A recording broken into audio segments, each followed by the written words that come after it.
Show મિત્રોને જય સિયારામ। આજે આપણે ધોરણ 11 ગણિત વિષયમાં સ્વાધ્યાય 10.1માં દાખલા નંબર 7, 8 અને 9 વિશે અભ્યાસ કરવાના છે। આગળના દાખલામાં શું હતું કે તેમાં આપણને કેન્દ્ર અને ત્રિજ્યા આપેલ હતી, તો એ સરળ રીતે ગણાઈ જતું, પરંતુ 7, 8 અને 9 દાખલામાં આપણને સમીકરણ આપેલ છે, એના ઉપરથી આપણે વર્તુળનું કેન્દ્ર અને આપણે ત્રિજ્યા શોધવાની છે।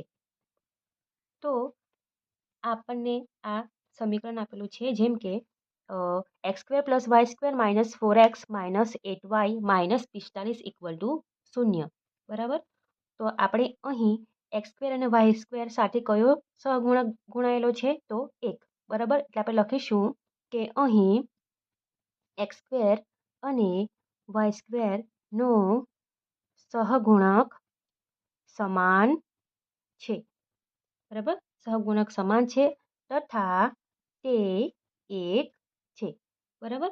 હવે આ જે આપણે લખવાના છે એ શું છે? વર્તુળનું વ્યાપક સમીકરણ। લખીશું આપણે કે વર્તુળનું વ્યાપક સમીકરણ એ શું છે? તો x² + y² + 2gx + 2fy + c = 0। આ જે છે એ વર્તુળનું વ્યાપક સમીકરણ છે। x² + y² + 2gx + 2fy + c = 0। અને આપણને આપેલું સમીકરણ લખીએ આપણે, આપેલ સમીકરણ એ આપણે લખેલી નીચે x² + y² - 4x - 8y - 45 = 0। હવે આ બંને સમીકરણને આપણે કમ્પેર કરવાનું છે। તો આપણે લખીએ કે બંને સમીકરણને સરખાવતા, બરાબર। તો આપણને શું મળશે? અહીં આપણને જીની કિંમત એટલે કે 2gની કિંમત શું મળશે? આપણને -4 અને 2fની કિંમત શું મળશે? -8, બરાબર। તો આપણે લખીશું 2g = -4 અને નીચે લખીશું 2f = -8। એના ઉપરથી આ બે ગુણાકારમાં છે, નીચે જશે તો gની કિંમત શું મળશે? ઇમ્પ્લાઇઝ થાય g = -2 અને અહીં f શું મળશે? -8/2 આવશે એટલે કેટલા આવશે? -4। એટલે આપણે લખીશું કે કેન્દ્ર, એના પરથી કેન્દ્ર C શું લખાય? -g - f = આ બંનેને આપણે માઇનસ કરી લઈએ તો શું લખાય? 2, 4। અહીં g ધનમાં છે તો -2 જવાબ આવે, કેન્દ્રમાં શું લખાય? -g, બરાબર। તો આ શું થઈ જશે? ઋણનું ધન થઈ જશે, એટલે 2 અને અહીં 4। હવે આપણે c લખીશું તો c આપણને કેટલા છે? અહીં c ની કિંમત -45, c = -45। એના આધારે આપણે ત્રિજ્યા શોધીશું, તો ત્રિજ્યાનું સૂત્ર શું છે? ત્રિજ્યા r = g² + f² - c, આ ત્રિજ્યાનું સૂત્ર છે। એમાં આપણે g² એટલે કે g², તો g² એટલે કે -2 કેટલા થાય? 4 પ્લસ f² એટલે કે -4 કેટલો થાય? 16 અને માઇનસ c ની કિંમત કેટલી આપેલી છે? -45, બરાબર। તો અહીં માઇનસ માઇનસ પ્લસ થશે, તો આ 4 ને 16 20 અને આ માઇનસ માઇનસ પ્લસ 45, આ બંનેનો સરવાળો કરીશું તો આ 65 આપણી ત્રિજ્યા આવશે। એના ઉપરથી આપણે લખીશું કે વર્તુળનું કેન્દ્ર શું થશે? C HK = શું છે આપણા પાસે જવાબ?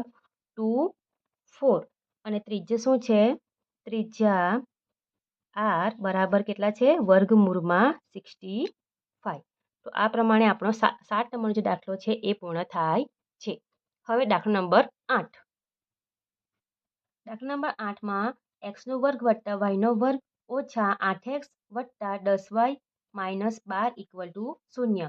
અહીં જુઓ, x² સાથે કોણ ગુણાયેલો છે? 1 અને y² સાથે પણ 1 ગુણાયેલો છે। તો લખીશું આપણે કે અહીં x² અને y² નો સહગુણક સમાન છે।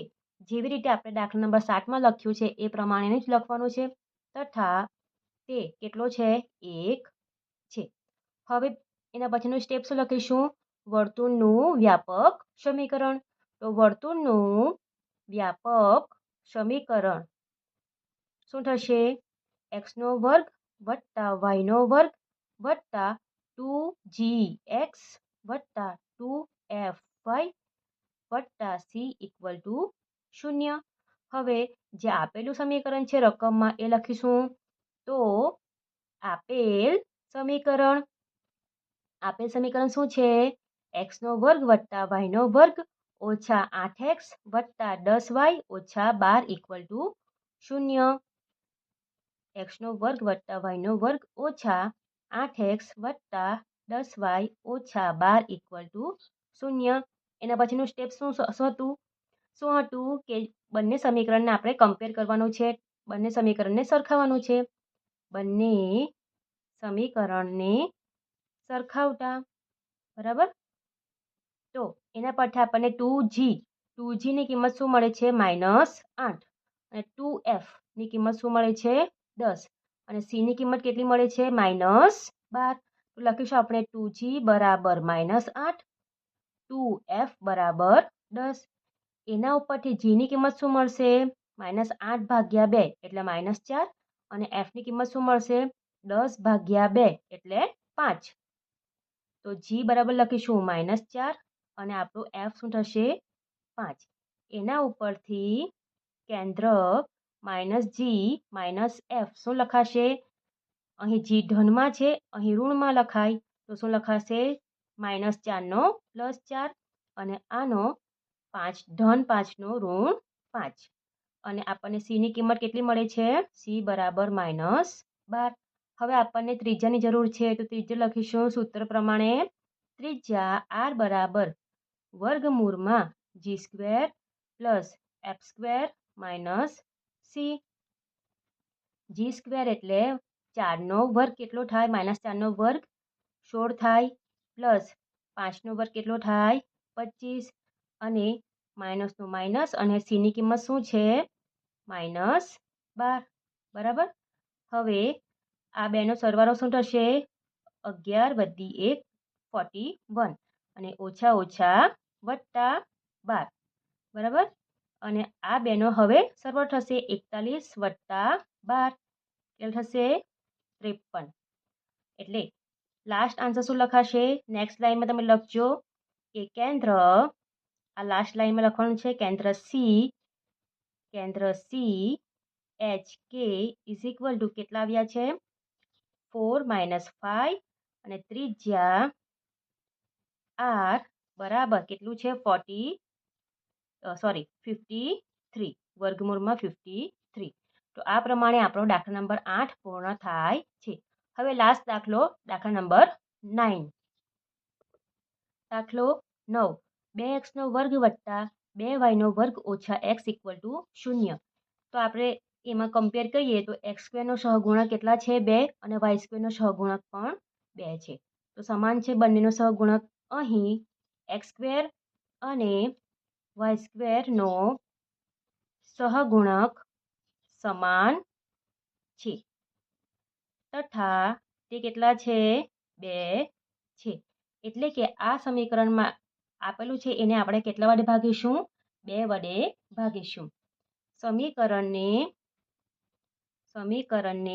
2 વડે ભાગતા શું લખાશે? 2 વડે ભાગીશું તો x² વત્તા અહીં y² અને શું આવશે? અહીં ભાગવાનું છે એટલે x/2.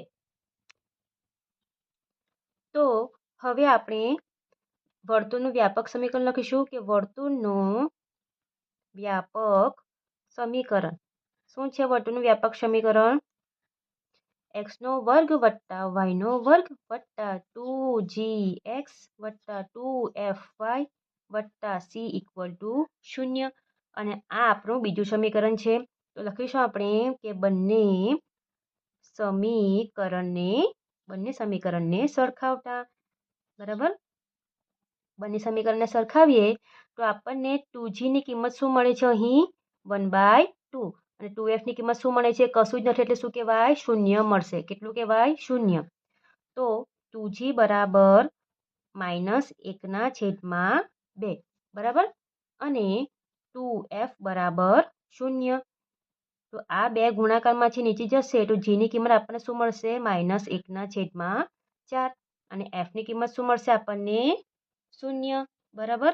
એના ઉપરથી આપણે લખીશું કેન્દ્ર -g -f.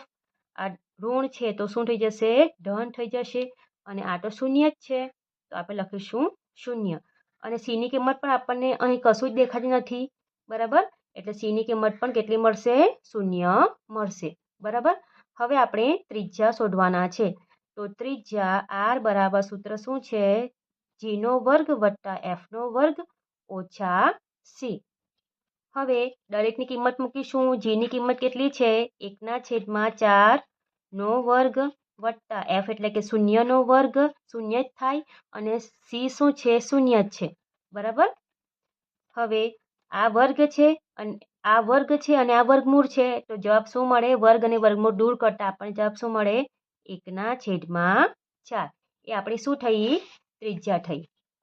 તો ત્રિજ્યા આપણને મળી ગઈ તો લાસ્ટ આન્સર આપણે લખીએ કે કેન્દ્ર CHK = 1/4 શૂન્ય અને ત્રિજ્યા r બરાબર 1/4.